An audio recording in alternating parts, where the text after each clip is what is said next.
Thomas and Percy are good friends, but sometimes Percy teases Thomas about being frightened, and he doesn't like that at all. One evening, he was dozing happily, but Percy wanted to talk. "Wake up, Thomas. Are you dreaming about the time you thought I was a ghost?" "Certainly not. Anyway, I was only pretending to be scared. I knew it was you, really." Percy went on teasing him. "I hope the guard leaves the light on for you tonight." "Why?" asked Thomas. "I quite like the dark." "Oh, really?" exclaimed Percy. "I am surprised. I always thought you were afraid of the dark. I wonder why." Thomas decided to say nothing and went to sleep instead. Next day, Sir Topham Hatt came to see him. "I would like you to go to the harbor tonight. You have to collect something rather unusual." "What sort of something?" asked Thomas. "Wait and see," replied Sir Topham Hatt. Meanwhile, Percy was moving freight cars into a siding. Henry arrived with his goods train. The signalman changed the switches, and Percy waited on the siding until Henry had steamed by.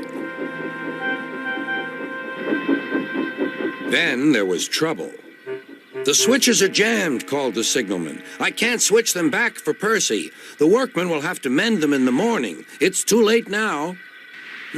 Said Percy's driver. "I'm sorry, Percy, but you'll have to stay here for the night." "Where are you going?" asked Percy. "Home for tea," replied the fireman. Percy was speechless. He watched as the other engines went home to the shed. Nighttime came, and Percy began to feel very lonely. "Oh, dear," he murmured, "it's very dark." Oh, what's that?" It was only an owl, but Percy didn't realize this. "Oh, I wish Thomas were here too," he sighed. Thomas was waiting for his mysterious load at the harbor. Suddenly, there it was. "Cinders and ashes," cried Thomas. "It's a dragon." "Don't worry," laughed his driver. "This dragon is made of paper. It's for the carnival tomorrow." Workmen lifted the dragon onto Thomas's low loader and put lights all round it for protection. Then Thomas set off into the misty night.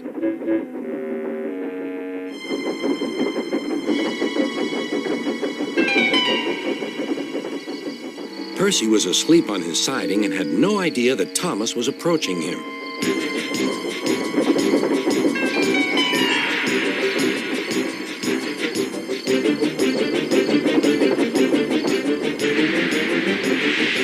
Percy woke up with a start.